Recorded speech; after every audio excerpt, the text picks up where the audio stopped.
At 2:16 the morning, Nora Whitmore woke up inside the hospital chapel and realized she was no longer alone.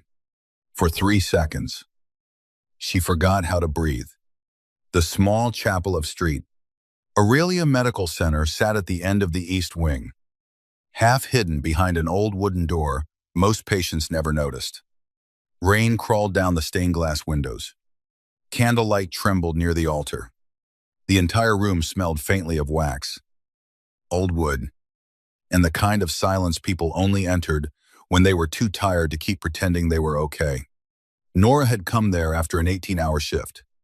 Just 5 minutes, she had told herself. 5 minutes away from monitors screaming. 5 minutes away from families asking questions she could not answer. 5 minutes away from pretending her own heart was not still cracked open from a loss that happened years ago, but still found ways to bleed through quiet moments. She had sat in the third row. She had folded her hands. She had closed her eyes. And then exhaustion had taken her. Now, when she opened them, a man was sitting one row behind her. He did not move. He did not speak. He sat with his long black coat still damp from the rain. His broad shoulders relaxed. His hands loosely clasped. His face turned toward the altar as though he had been there the whole time. Nora's body tightened with instinct. She pushed herself upright, her pulse suddenly loud in her ears. "I'm sorry," she said quickly, her voice rough from sleep. "I didn't mean to fall asleep in here." The man turned his head. His eyes were dark, not cruel, not warm, just unreadable in a way that made the room feel smaller. "You look like someone who finally lost the fight against being strong." The words hit her harder than they should have. Nora started him. Most people called her dependable, kind, hardworking, a lifesaver, a good nurse, a strong woman. Nobody ever said she looked like she was losing. But this stranger saw it in one glance. She looked away first. Her half-empty coffee sat on the bench beside her. It was no longer near the edge where she remembered leaving it. It had been moved closer to the wall, safely away from falling. Her brow furrowed. "Did you touch my coffee?" It was about to spill. His voice was calm, deep, controlled. Nora should have been uncomfortable. She was alone in a chapel with a stranger at 2 a.m. She worked in a hospital in New Orleans.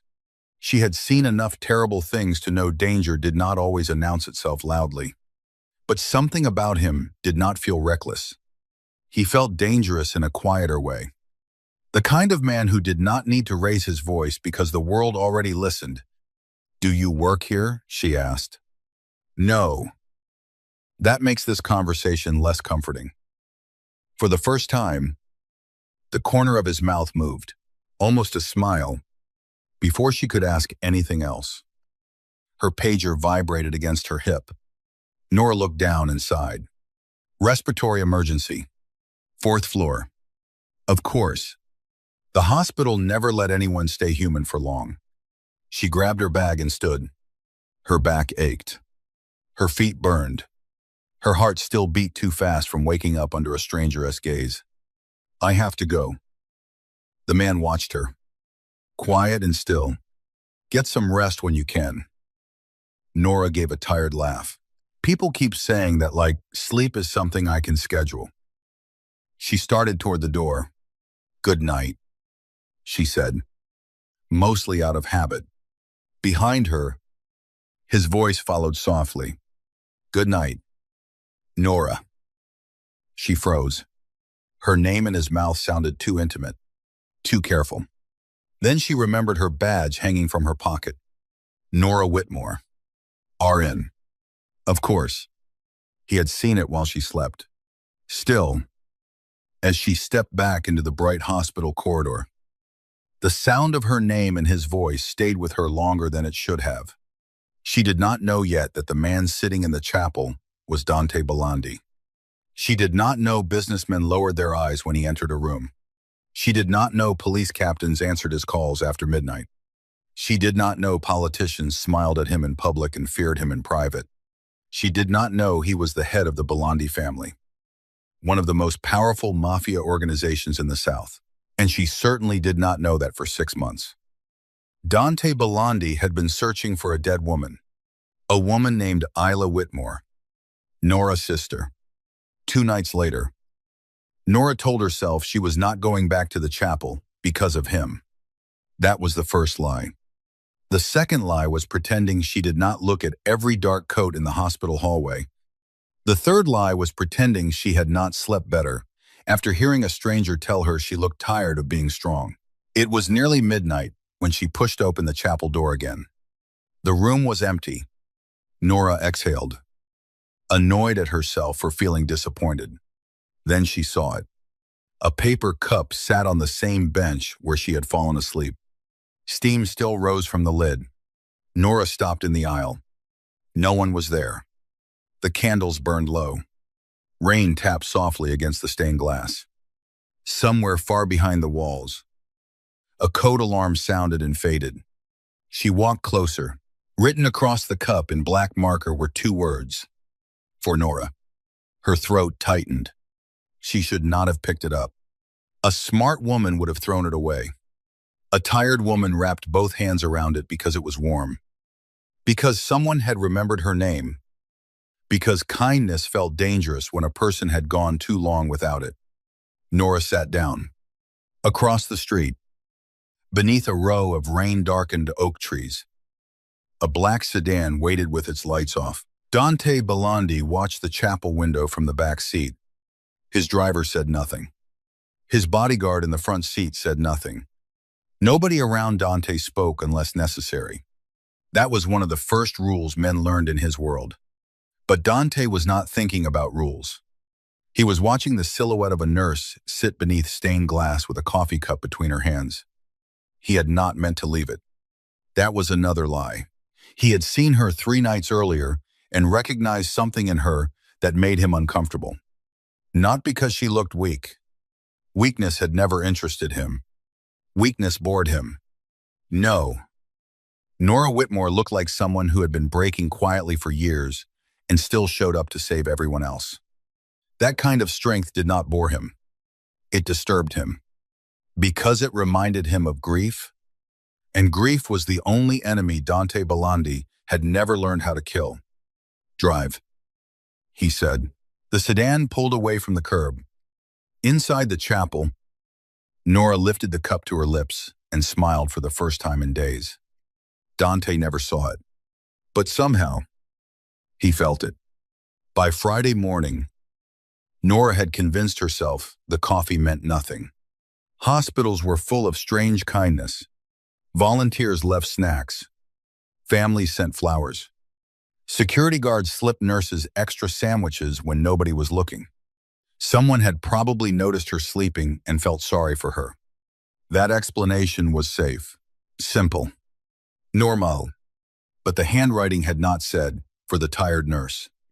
It had said, for Nora. 3 nights later, after another shift that turned her bones into sand, Nora walked into the hospital cafeteria at 447 a.m., looking for caffeine strong enough to resurrect the dead. The cafeteria was nearly empty. A resident slept face down beside a pile of patient charts.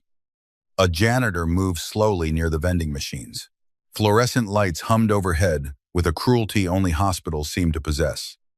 Nora ordered coffee and turned toward the seating area. Then she saw him. The stranger from the chapel sat alone by the windows overlooking the parking garage. His black coat hung over the back of his chair. One hand rested around a ceramic mug. The other lay near an old photograph turned face down on the table. Nora slowed. Every practical part of her told her to walk away. Instead, she crossed the room. You again, she said. He looked up as if he had expected her. You sound disappointed. I sound suspicious. That's healthier. Nora sat across from him before she could talk herself out of it. Up close, he looked even more dangerous. Not in an obvious way. He wore no jewelry except a black ring on his right hand. His suit was expensive but understated. A tattoo disappeared beneath his collar. There was a faint scar near his jaw, thin and pale, like a secret written on skin. He looked like a man who had survived things and made other people regret them. "You never told me your name," Nora said. "Dante. Just Dante. For now." That is the least comforting answer possible. His mouth curved slightly. It changed his face. Not enough to make him harmless. Enough to make Nora notice. Her eyes drifted toward the photograph. "Family?" she asked. Something shifted behind his eyes. The temperature of the conversation changed. Dante turned the photograph fully face down. "Something like that." Nora regretted asking. "I'm sorry." Most people stop asking questions when they realize the answer might be real. "I am a nurse," she said. "We ask questions for a living." "No. Nurses ask questions because everyone lies about pain." Nora fell silent. That was too accurate. Dante looked at her as if he could see every place she had learned to hide.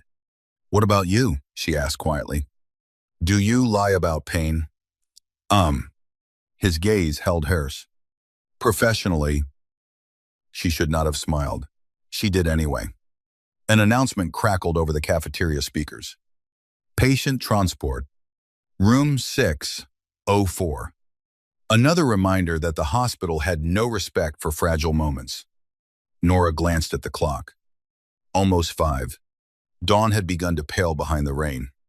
Dante reached into his coat pocket, removed a folded napkin, wrote something on it, and slid it toward her. Nora unfolded it. A phone number. Her heart stumbled. "What is this?" An answer. To what question? The one you'll ask when you finally admit something is wrong. Nora stared at him. "I don't need favors." "I did not say you did." "Then what is this?" Dante stood and pulled on his coat. "A door." Before she could respond, he walked away. Nora watched him disappear through the cafeteria entrance.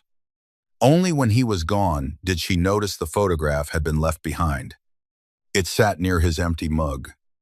Still face down, Nora told herself not to touch it. She touched it anyway. She turned the photograph over, and the world narrowed to a single impossible face. A young woman stood near Lake Pontchartrain in bright summer sunlight. Blonde hair, gentle eyes, a smile that had once filled Nora's childhood bedroom with warmth. Secrets. And songs played too loudly on cheap speakers. Nora stopped breathing. The woman in the photograph looked exactly like her older sister, Isla Whitmore. But Isla had been dead for 8 years. And Dante Bellondi had been carrying her picture for the next 48 hours. Nora felt like the hospital had tilted. She worked. She charted. She checked oxygen levels. She comforted an old man who thought his wife was still alive. She held the hand of a teenager terrified before surgery. She smiled when residents asked for labs they had already received. But beneath every task, one thought kept circling. Why did Dante have Isla's photo? Nora did not take the photograph. She left it exactly where she found it, but the image followed her anyway. By Monday night, she stopped pretending. She went to the records department near the basement level, where the hospital stored decades of archived files behind locked doors and outdated computers. She told herself she needed a quiet hallway. Another lie. The archive corridor smelled like dust, paper, and old secrets. Nora had just rounded the corner when she heard voices. One belonged to Martha Bell, the record supervisor. Martha had worked at St. Aurelia for more than 30 years and knew where every file went to disappear. The other voice belonged to Dante. Nora froze. "I checked the records you requested." "Oh," Martha said softly. "Most of them were transferred out years ago." "And what remains?" "Fragments." Papers rustled. Dante's voice lowered. "Names." Martha hesitated. "The only name that appears more than once is Isla Whitmore." Nora's heart slammed against her ribs. She stepped back. Her shoe brushed the floor. The sound was small. Dante heard it anyway. A second later, he appeared around the corner. His expression remained calm, but his eyes sharpened instantly. Nora stood there with a paper coffee cup in one hand and betrayal rising through her chest. Neither spoke. Martha appeared behind him, holding a folder to her chest. Her face went pale when she saw Nora. "Oh," Martha whispered. Nora looked at Dante. "Why are you searching my sister's name?" For the first time since she had met him, Dante Belandi looked uncertain, not weak, never weak, but trapped between the truth and the damage it would cause. "Nora," he said quietly. "No." Her voice shook. "Don't say my name like you have the right to soften this." His jaw tightened. Martha looked between them and backed away. "I'll give you both a moment." She disappeared behind the record store. The corridor felt too bright, too narrow. Nora stepped closer. "Answer me." Dante's eyes dropped briefly to her hospital badge, then back to her face. "I did not know how to tell you." "That is not an answer. It is the only honest one I have right now." Nora laughed once. Without humor. "You recarrying a picture of my dead sister. You're asking for her hospital records. You've been leaving me coffee like some kind of ghost in a romance novel. And your answer is, you didn't know how to tell me." His face hardened at the word ghost. "You think this is a game?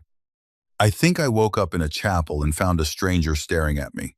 I think he knew my name before he should have. I think he had my sister's picture. I think I should be terrified." Dante stepped closer. Every instinct in her body told her to step back. She didn't. "You should be careful," he said. Nora's eyes flashed. "Is that a threat?" "No." His voice dropped. "It is the closest thing to begging I know how to do." The words stopped her. For 1 second. The hallway disappeared. Then a phone rang behind the archive door, and reality rushed back in. Nora shook her head. "I don't want your coffee. I don't want your number. I don't want your silence. Stay away from me until you can give me the truth." She turned and walked away. Dante did not follow, but his voice reached her before she reached the elevator. "The truth will hurt you." Nora looked back. "Then maybe you should have thought of that before you walked into my grief." The elevator doors closed between them. For 4 nights, Dante disappeared. No chapel, no cafeteria, no black sedan across the street. Nora hated how much she noticed. Anger was easier when the person who hurt you stayed close enough to blame. His absence left too much room for questions. By the 4th night, the chapel felt different. The bench behind her sat empty. The stained glass threw blue and red light across the floor. Nora sat in the 3rd row with a coffee she had bought herself, pretending she was not waiting for footsteps. Father Augustin, the hospital chaplain, found her there at 1130 p.m. "Looking for someone?" he asked gently. Nora stiffened. "No." The old priest smiled. That was a very fast answer. "I am a nurse. We answer quickly. You are also a terrible liar." Nora sighed. Father Augustin sat 2 rows away, giving her enough distance to pretend she had privacy. "The man in the black coat," he said. Nora looked at him. "You know him. I know that grief recognizes grief." He folded his hands. "He started coming here 6 months ago." 6 months. The same amount of time Dante had been searching. What happened 6 months ago? Father Augustin's face softened. "That is not my story to tell. Everyone keeps saying things like that. Usually because the story belongs to the wound." Nora looked toward the altar. "Do you know who he is?" The priest did not answer immediately. "In this city, yes. And you let him come here? This chapel is not reserved for innocent people. Nora swallowed. That answer should have frightened her. Instead, it made Dante feel more human, which annoyed her. 2 days later, Nora found the first hidden camera. It was not inside her apartment. That would have been easier to hate. It was outside, mounted beneath a broken balcony light across the alley, angled toward her building entrance. She noticed it because the little red reflection blinked when lightning cracked over the neighborhood. Nora stood beneath her apartment, awning with her keys in hand, rain dripping from her hair, staring at the camera until her skin went cold.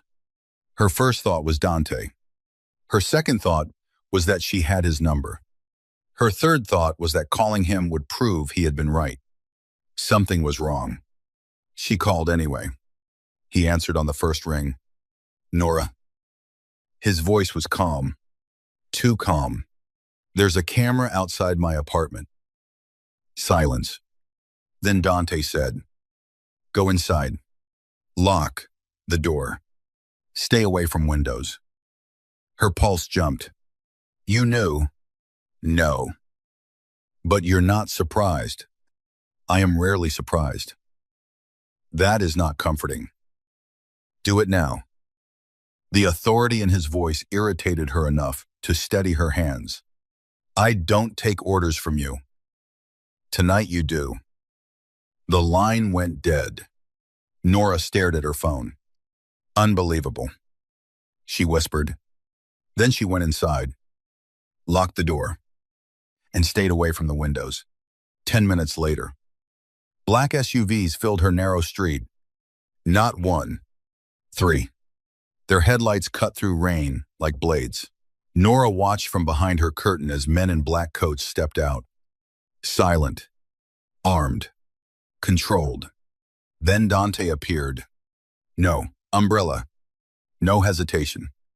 Rain soaked his coat as he walked toward the camera across the alley. One of his men removed it. Another checked the balcony. A third looked up toward Nora's window. Dunt did not. He refused to let her see him looking. That made it worse, because she could feel his attention anyway. Her phone buzzed. Unknown number. A photo appeared. Not from Dante. The message beneath it made her blood turn cold. Stay out of old files. Nurse Whitmore. The photo showed Nora asleep in the chapel. Taken from the aisle? Taken before she ever woke up beside Dante.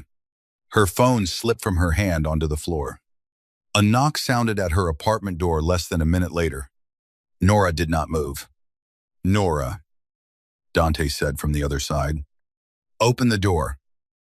She stood frozen. Show me your hands. Pause. Then, through the peephole, Dante slowly lifted both hands. Empty. Only then did she open the door. He stood there dripping rain onto her hallway floor. His expression colder than she had ever seen it. Not toward her. For hair, Nora held up her phone with shaking fingers. Dante looked at the photo. The temperature in his eyes changed. Who sent this? She whispered. Someone who wants me afraid. Of what? He looked at her. Losing control. Nora's stomach twisted. Because of me? Dante stepped inside and closed the door. She should have told him to leave. She didn't. The room suddenly felt too small with him in it. I told you the truth would hurt you, he said. No, Nora whispered. You told me nothing. That hurt me first. For a moment, his face tightened with something that looked almost like regret. Dante Belandi did not apologize easily. Nora could see that. Apologies required surrender. And men like Dante built empires by never surrendering anything. Still, when he spoke, his voice was quieter. You are not safe anymore. Because of my sister, because of me. The honesty landed heavily. Nora wrapped her arms around herself. Tell me what's happening. Dante looked toward the rain-blurred window. There are families in this city who have waited years to find something human enough to use against me. And they think I'm that. His silence answered. Nora laughed softly, but the sound broke. I am a nurse who falls asleep in chapels. Dante turned back to her. No, you are the first thing I have cared about in 6 months that is still breathing. The words stole the air from the room. Nora stared at him. Dante looked as if he regretted saying it the moment it left his mouth. Then thunder rolled over the city, and someone fired a shot through her window. Glass exploded inward. Dante moved before Nora understood what happened. He crossed the room in one violent blur, grabbed her around the waist, and took her to the floor beneath him as the second shot shattered the lamp behind them. Nora gasped. His body covered hers completely. One hand protected the back of her head. The other reached beneath his coat. The apartment filled with screams from outside. Tear. Shouting. Rain. Breaking glass. Nora's cheek pressed against the floor. Dante's heartbeat thundered against her shoulder. Stay down, he ordered. This time, she did not argue. His men returned fire from the street. Dante looked down at her. For 1 second, the danger vanished behind the intensity in his eyes. You re-hurt. No. Say it again. I'm not hurt. His jaw clenched. Something in him looked close to breaking. Then his bodyguards burst through the door. We have to move, one said. Dante stood, pulling Nora up with him. She was shaking now, not from fear alone, from the shock of being alive, from the feeling of his hands on her, from realizing that the safest place in the room had been beneath the most dangerous man in New Orleans. I'm not going anywhere with you, she said, though her voice lacked conviction. Dante looked at the shattered window, then at her. Yes, you are. Dante. He stepped close enough that she had to tilt her head back. His voice dropped. I will explain everything. I will let you hate me afterward. But you will be alive when you do it. That was how Nora Whitmore ended up in the back of Dante Bellandi's armored SUV, wrapped in his black coat, watching her apartment disappear behind rain and police lights. Dante took her to a house outside the city. Not a mansion exactly, a fortress pretending to be one. Iron gates, cypress trees, white stone walls, security cameras hidden beneath lanterns, a long driveway shining beneath rain. Inside, the house smelled like leather, smoke, and expensive silence. Nora stood in the entryway, barefoot, because she had left her shoes behind in the chaos, still wearing scrubs dusted with glass. Dante's men moved around them with disciplined urgency. One brought blankets, another spoke into an earpiece. A third placed her phone in a metal box after Dante nodded. Nora watched it disappear. Did you just confiscate my phone? I removed the tracker. You could have said that before taking it. I could have. She glared at him. He almost smiled. Almost. Then his gaze dropped to a tiny cut on her forearm from the glass. His expression darkened. It's nothing, she said. It is not nothing. I'm a nurse. I know what nothing looks like. And I know what happens when men start by sending messages and graduate to bullets. That ended the argument. For now. Dante led her into a study with tall windows overlooking rain-black gardens. Shelves of old books lined the walls. A fire burned low in the marble fireplace. On the desk sat a folder. The folder, Nora knew before he touched it. Dante stood behind the desk for several seconds, as if the leather-bound file had more power than any gun in the room. Then he opened it. Inside were medical records, photographs, redacted documents, handwritten notes, and copies of forms so old the ink had faded. Nora stepped closer. At the top of one page was Isla's name, Ela Whitmore, her beautiful, reckless, gentle older sister, the girl who used to sing off-key while making pancakes, the woman who died before Nora could say goodbye properly. Nora reached for the paper. Dante did not stop her. "What is this?" "Your sister was registered as an emergency donor," Dante said. "8 years ago, my brother Marco was dying. He needed a match.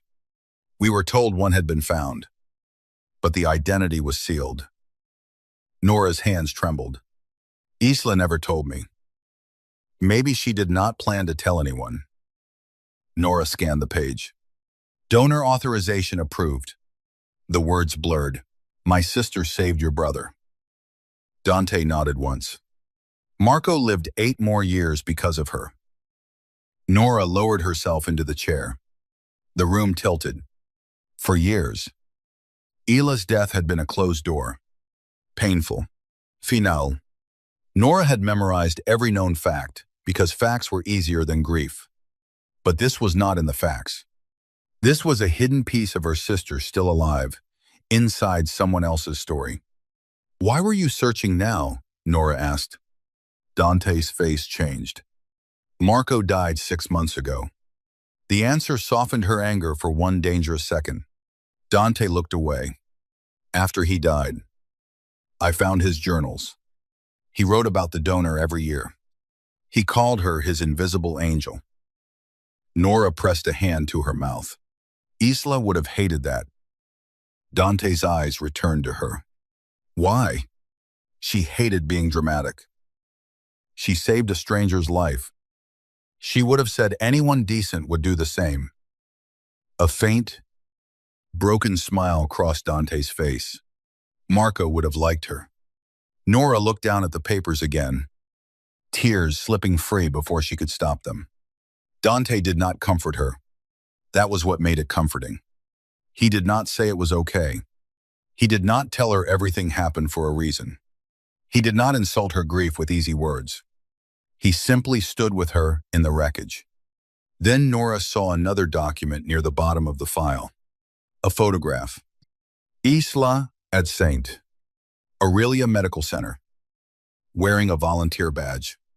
Beside her, partly torn from the image, was the shoulder of another person. A boy. Maybe. Nora frowned. She volunteered here. Dante nodded. I know. You know. I found that photo 2 months ago. And you didn't tell me? I had not met you yet. Then why keep coming to the chapel? His silence stretched too long. Nora understood before he answered. You knew I worked there. I knew Isla had a sister at St. Third. Aurelia. Her heart twisted. So you did come looking for me. Dante's eyes hardened with self-disgust. At first, the 2 words cut deeper than she expected. At first, Nora repeated. He stepped around the desk slowly. I wanted answers. I wanted to know who your sister was. I wanted to tell Marco's story to someone who had the right to hear it. And then, his gaze held hers. Then I found you asleep in a chapel. The room went still. Nora's anger did not vanish, but it changed shape. What am I supposed to do with that? Nothing. That's convenient. No, Dante said quietly.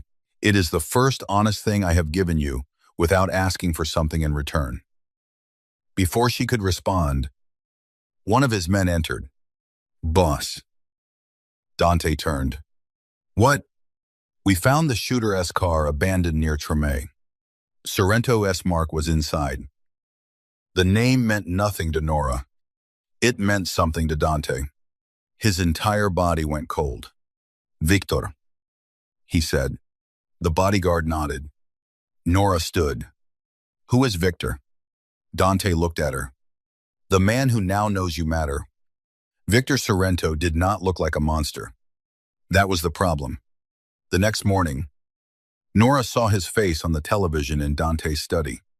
Clean suit, polished smile, public charity donor. son of an old New Orleans family with money, influence, and enough blood behind closed doors to stain generations. The news anchor called him a businessman. Dante called him a parasite. He wants your territory, Nora asked. He wants my weakness. And that is me. Dante did not answer quickly enough. Nora looked away. She had spent most of her life being overlooked. Too curvy for the men who preferred fragile women. Too tired for friends who wanted easy company. Too sad for people who liked uncomplicated smiles. Now the first man who truly saw her had turned her into a target. The irony felt cruel. I need to go back to work, she said. No. The word was immediate. Nora turned. Excuse me. You heard me. I have patience. You have men trying to kill you. I also have rent, responsibilities, and a life that does not stop because you decided I matter. Dante's eyes sharpened. I did not decide. The room pulsed with silence. Nora hated the way her chest tightened. You do not get to control me. I am trying to protect you. You are trying to possess the problem. His jaw flexed. That one landed. Good. Nora needed it too. I am not your territory. Dunch. Something dangerous flickered across his face. Then, to her surprise, he stepped back. You rewrite? The quiet admission unsettled her more than anger would have. He took a phone from his bodyguard and handed it to her. Call your supervisor. Tell them you are sick. I will have a doctor verify it. I'm not lying to my hospital. You will not be safe there. I am not safe here either. Dante's eyes darkened. Nothing touches you inside this house. Nora looked at the armed men outside the study door. That sentence should not sound romantic. It wasn't meant to.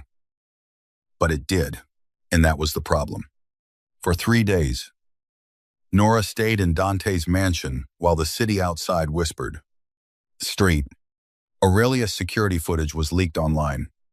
A blurry image of Nora in scrubs walking beside Dante Belandi under hospital lights appeared across local blogs with headlines full of poison.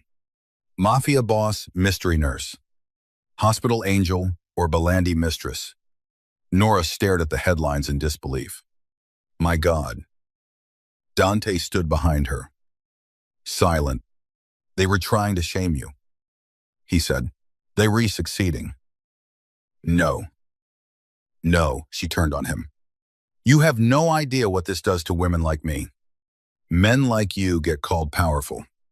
Women near you get called dirty. His expression hardened. Tell me who said that to you. Everyone. Always. In different words. That stopped him. Nora looked back at the screen. Her photo sat beside Dante's. She looked tired and startled. He looked untouchable. Of course he did. Men like Dante were never ruined by proximity. Women like Nora were.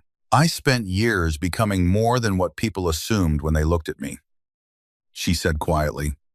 Now strangers think they know my body, my choices, my worth. Because I stood beside you. Dante moved closer, but stopped before touching her. His restraint was worse than contact. I will bury the story. Nora laughed softly. That's your answer to everything. Isn't it? Bury it. Buy it. Burn it. Threaten it. When something threatens you. Yes. Her eyes lifted. The way he said you made the room feel too warm. You barely know me. Dante's gaze dropped briefly to her mouth, then returned to her eyes. I know you talk to dying patients like they are still whole. I know you drink terrible coffee because you never have time for real food. I know you act angry when you are scared. I know you carry your sister like a secret wound. I know you hate being protected because too many people have mistaken your strength for permission to abandon you. Nora could not speak. Dante's voice lowered. And I know I should have walked away from you the moment I realized Victor could use you against me. Why didn't you? His jaw tightened. Because I am not that good of a man. The confession hung between them. A near touch lived in the space between his hand and hers. He did not take it. That made her want him to, which made her step back. That night, Nora could not sleep. The mansion was too quiet, too guarded, too full of shadows and men speaking in low voices behind closed doors. She wandered downstairs and found Dante in the kitchen at 312 A.M., standing beside the counter with his sleeves rolled up, a cut across his knuckles, and a glass of water untouched beside him. "You bleed?" she asked. He looked at her. "Occasionally." She sighed and crossed the room. "Sit down." "Infine." "I did not ask." He stared at her for a moment. Then, impossibly, Dante Belandi sat. Nora took the first aid kit from beneath the sink. Of course it was fully stocked, probably enough to treat a battlefield. She cleaned his knuckles in silence. His hand was warm, too warm. His fingers twitched once when antiseptic touched the wound. Nora glanced up. "Pain." "No." "Lie." "Professional Abbott." She almost smiled. The moment softened too much. Too quickly. Then Dante spoke. "Marco used to hate blood." Nora kept her eyes on his hand. "That seems inconvenient in your family." "He was never meant for my family." There it was again. That grief. Nora wrapped gauze around his knuckles. What was he meant for? Dante looked toward the dark window. Anything else? The answer broke something small inside her. Nora taped the bandage gently. Hila wanted to become a child psychologist. Dante looked back at her. She volunteered in pediatrics. "I know." Nora's voice softened. "She used to come home with crayon drawings from patients and tape them to our fridge like museum art. Marco used to draw." Nora stilled. "What?" "He spent months in the pediatric wing. The nurses gave him markers." Dante's eyes narrowed slightly with memory. "He drew terrible dinosaurs." A laugh escaped Nora before she could stop it. Hila loved terrible dinosaurs. Dante's expression shifted. For one moment, they both saw it. A possibility, not proof. A thread. Maybe Isla and Marco had crossed paths long before a donor form connected them. Maybe she had smiled at a sick boy in a hospital hallway. Maybe he had given her a terrible dinosaur drawing. Maybe neither of them knew that one day her choice would give him 8 more years. Nora's fingers remained on Dante's bandaged hand. Neither moved. Dante looked down at their hands, then up at her. The room changed. He could have touched her. She knew he wanted to. He knew she knew. Instead, he pulled his hand back slowly. "You should sleep," he said. Nora let out a shaky breath. "One day, you're going to stop saying that." "No," he said quietly. "One day, you're going to believe you deserve to." The next morning, Victor Sorrento sent flowers to the hospital. White lilies. The same flowers from Marco's grave. The card was addressed to Nora. She was not there to receive them. But a nurse texted her a photo. "Thinking of your sister." Nora's blood went cold. Dante saw her face and took the phone from her hand. He read the card. His expression became something she had never seen before. Not anger. Promise. He turned to his men. "Find him." By sunset, Dante's mansion had become a war room. Maps spread across the dining table. Men moved in and out with weapons hidden beneath jackets. Calls came in from judges, club owners, dock workers, hospital board members, and men who never gave their full names. Nora stood at the edge of it all, realizing the world Dante lived in was not chaotic. It was organized terror. and every bit of it was now turning toward Victor. Dante caught her watching. You should not be here for this. I'm already in it. No, he said. You are near it. There is a difference. Not anymore. His eyes held hers. Victor's plan became clear by midnight. He had someone inside street, Aurelia, someone with access to archived donor records, someone feeding him information. Martha Bell had gone missing. Nora's hand flew to her mouth when she heard, no. Dante's men found her car abandoned near the old charity wing of the hospital, a section shut down years earlier after storm damage. Her purse was still inside. Dante ordered Nora to stay at the mansion. Nora refused. Martha helped me. She's missing because of this. She is missing because Victor is using every person connected to you. Then I am exactly the person who can help find her. No. Nora stepped close. Furious. You do not get to decide which parts of my courage are convenient for you. Dante's face went still. Around them. His men pretended not to listen. Nora lowered her voice. I have spent my whole life running toward rooms everyone else wants to leave. Emergency rooms. Death rooms. Waiting rooms. Grief rooms. You don't scare me because you read dangerous. Don't. His gaze sharpened. You scare me because when you look at me, I want to stop being alone. The confession silenced the room. Dante stared at her. For a second, all his power seemed useless. Then he turned to his men. She comes with me. Nobody lets her out of sight. Nora lifted her chin. I can protect myself. Dante looked back at her. I know. Then, quieter, that does not mean you have to. They entered street.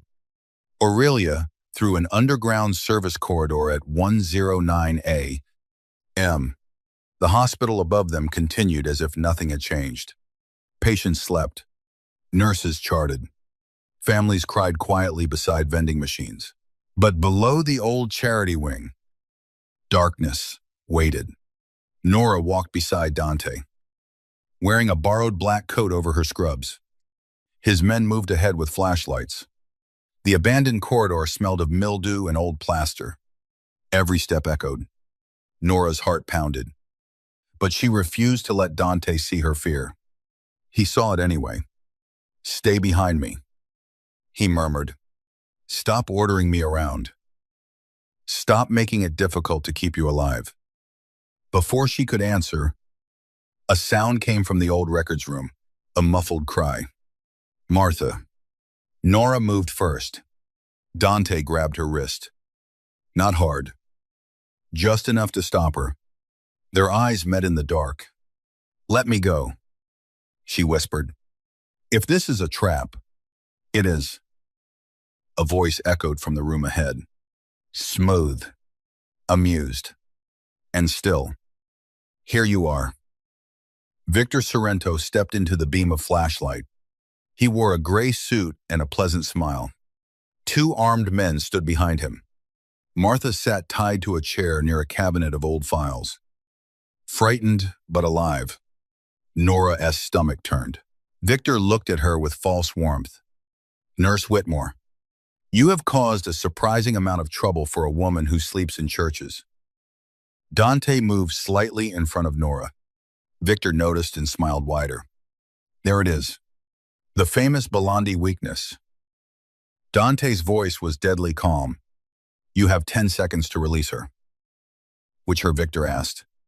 The old woman, or the soft little nurse you've been hiding in your house. Nora felt Dante's body change beside her. Violence gathered in him like a storm finding shape. Victor lifted a folder. I found something interesting. Donor records. Volunteer logs. Confidential family medical histories. His gaze slid to Nora. Your sister was generous. Too generous. People like that always end up dead or used. Nora stepped forward before Dante could stop her. Don't talk about Ela. Victor's smile sharpened. There she is. Dante's hand closed around Nora's wrist again. This time, she let him. Victor looked delighted. I wondered what made you special. At first, I thought it was the resemblance. Dead sister. Living replacement. Very poetic. Nora flinched. Dante's voice cut through the room. Careful. But Victor kept going. Then I realized it was worse. He doesn't want you because you look like her. He wants you because grief makes men stupid. Nora's throat tightened. Dante looked calm. Too calm. The kind of calm that came before blood. You wanted me here, Dante said. Yes. For what? Victor held up a phone. On the screen was a live feed. The chapel. Empty, except for a hidden camera. I want the city to see what you are when someone takes away your pretty nurse. One of Victor's men lifted his gun toward Nora. Everything happened at once. Dante moved. His men fired. Nora dropped. Martha screamed. The old archive room exploded into chaos. A light shattered overhead. Papers flew. A bullet struck a file cabinet inches from Nora's head. Dante reached her through smoke and noise, pulling her behind a stone support pillar. Stay down. His hand touched her face. Just once. Checking for injury. It was the first time he had touched her gently. Then he turned back into the violence. Nora saw only flashes. Dante, disarming a man with terrifying precision. One of his bodyguards dragging Martha free. Victor running toward the old chapel corridor with the folder in hand. Nora saw the file. Isla es file. And ran. Nora Dante shouted. But she was already moving. She chased Victor through the abandoned wing. Lungs burning. Footsteps slipping on old dust and broken tile. She was not brave in that moment. She was furious. Victor reached the chapel first. The old charity chapel had been closed for years. Smaller than the main one, with cracked stained glass and pews covered in sheets. Victor turned near the altar, breathing hard, still smiling. You should have stayed behind him. Nora stood in the aisle. I've spent my whole life behind other people's grief. I am done. He raised the gun. Dante's voice came from behind her. Put it down. Nora did not turn. Dante stood at the chapel entrance. Weapon drawn. Face carved from shadow. Victor pressed the barrel toward Nora instead. You shoot me. She does. The room froze. Nora felt the gun at her side. Dante's eyes locked on hers. No panic. No command. Just one silent promise. Trust me. But Nora was done letting men decide the ending of Ila's story. She looked at Victor. You know what your mistake was. His smile flickered. What? You thought because I heal people? I don't know where to hurt them.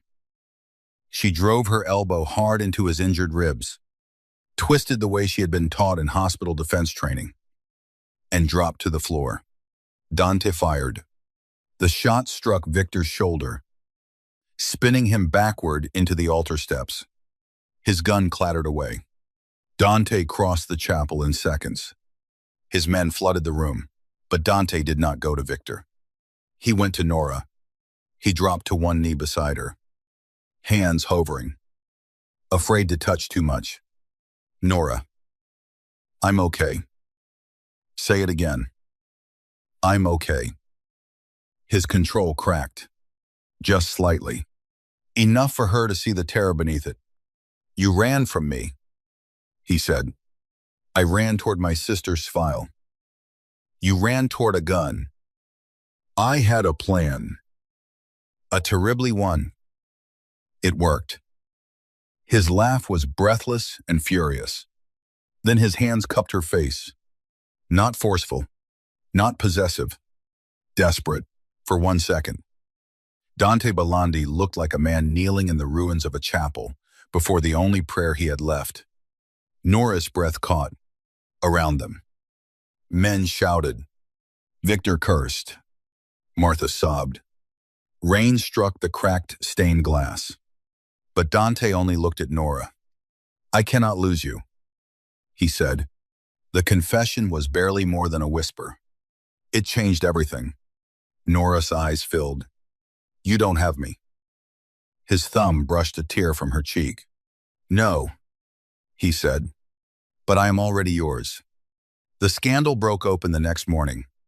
Victor Sorrento was arrested after anonymous evidence reached federal authorities, local police, and 3 reporters who had been waiting years to expose him. Hospital corruption, illegal surveillance, blackmail, attempted murder, stolen medical records. The city devoured the story. But Dante buried Nora's name before anyone could touch it. Not with threats alone. With documents, legal pressure, witness protection protocols, hospital statements, security footage edited to protect her privacy while exposing Victor's crimes. For once, Dante did not simply burn the world. He rebuilt a wall around her life and let her decide whether to stay behind it. Martha survived with bruises and a dramatic new hatred of basements. Stint. Aurelia placed Nora on temporary leave. For the first time in years, Nora had no shift to rush toward. No alarm dragging her from sleep. No hospital hallway swallowing her whole. She returned to her apartment 1 week later. Dante came with her, but did not enter until she invited him. That mattered. The window had been replaced. The floor cleaned. The broken lamp removed. Still, the apartment felt haunted. Nora stood in the middle of the room, looking at the place where Dante had covered her body with his own. I thought I'd feel safer here, she said. Dante stood near the door. You may not for a while. She looked back. You speak from experience. Yes. Another honest answer. They had become more dangerous than lies. Nora walked to the small bookshelf near her window and took down a box of Isla's things. Old birthday cards, a bracelet, a volunteer badge from St. Aurelia, and at the bottom, a folded drawing. Nora opened it. A terrible dinosaur drawn in green marker. Her breath caught. On the back, in Illa's handwriting, were 6 words. From Marco, my favorite tiny philosopher. Nora sank onto the couch. Dante went completely still. She knew him. Nora whispered. Dante crossed the room slowly. He sat beside her, not touching. Nora handed him the drawing. For a long moment, Dante simply stared. The feared Mafia boss of New Orleans held a child's terrible dinosaur like it was holy. Then he bowed his head. Nora saw his shoulders move once. Only once. She placed her hand over his. This time, he did not pull away. They stayed like that until sunset turned the apartment gold. No grand speech. No promise big enough to frighten either of them. Just 2 people holding proof that the dead had once loved the living in ways that still reached forward. 3 months later, summer settled over New Orleans like warm honey. Nora returned to St. Third. Aurelia on a reduced schedule. No more endless doubles. No more punishing herself for surviving Isla. No more pretending exhaustion was noble. She still worked nights sometimes, but she also slept. She ate real meals. She laughed more. And every Friday morning, before the hospital became loud, she went to the chapel. Dante always arrived 5 minutes after her. Not because he was late, because he knew she liked having the first 5 minutes alone. That morning, sunlight poured through the stained glass instead of rain. The chapel looked different in daylight. Less haunted. More forgiving. Nora sat in the 3rd row, holding 2 coffees. Dante slid into the bench beside her. No guards today, she asked. 2 outside. She looked at him. Dante. Fine. 4. She rolled her eyes. His mouth curved. It was still rare enough to feel like a secret. They sat quietly for a while.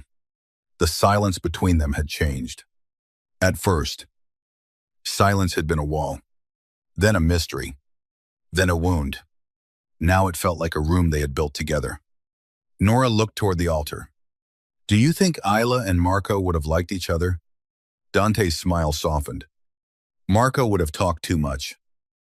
Isla would have pretended to be annoyed, but secretly loved it. Nora laughed. The sound echoed gently through the chapel. Dante watched her like the sound hurt and healed him at the same time. Then he reached into his coat pocket. Nora noticed. Her eyes narrowed. What is that? That expression means you are about to accuse me of something. You usually deserve it. Usually. He placed a small velvet box on the bench between them. Nora stopped breathing. Dante. He did not open it yet. For once, he looked nervous. Not afraid of bullets. Not afraid of rivals. Not afraid of death. Afraid of her answer. For a long time, he said quietly, I believed loving someone meant giving fate another weapon. Nora's eyes burned. Then I met a woman asleep in a chapel who was still trying to save the world after it had broken her heart. He opened the box. The ring was not enormous. It was beautiful. Vintage. A deep blue stone surrounded by tiny diamonds. Like stained glass caught in metal. I cannot promise you peace every day. Dante said. My life is not gentle. My name carries shadows. And I will always be a man who has done things you may never fully forgive. Nora listened, tears slipping down her cheeks. But I can promise you this. You will never grieve alone. You will never be used as my weakness without also being protected as my heart. You will never have to be strong just to deserve staying. His voice lowered. And if you choose me, Nora Whitmore, I will spend the rest of my life proving I know the difference between loving you and owning you. Nora looked at the ring, then at the man beside her. The first night she met him, he had sat one row behind her, close enough to keep her from being alone, far enough not to frighten her. Now he sat beside her, still dangerous, still imperfect, still carrying grief, but no longer hiding from it. Nora wiped her tears. I need you to understand something. Dante went still. I am not Isla. I know. I am not Marco's angel. I know. I am not your redemption. His eyes softened. No, he said, you are my choice. Nora's heart broke open in the gentlest way. She held out her hand, then asked me properly. For the first time since she had known him, Dante Belandi smiled without restraint. He took the ring from the box. Nora Whitmore, he said, voice rough with emotion. Will you marry me? Nora looked around the chapel, at the stained glass, at the bench where she once fell asleep alone, at the man who had found her there and, somehow, let himself be found too. Yes, she whispered. Dante slid the ring onto her finger. Outside, the hospital woke around them. Elevators opened. Nurses hurried. Monitors beeped.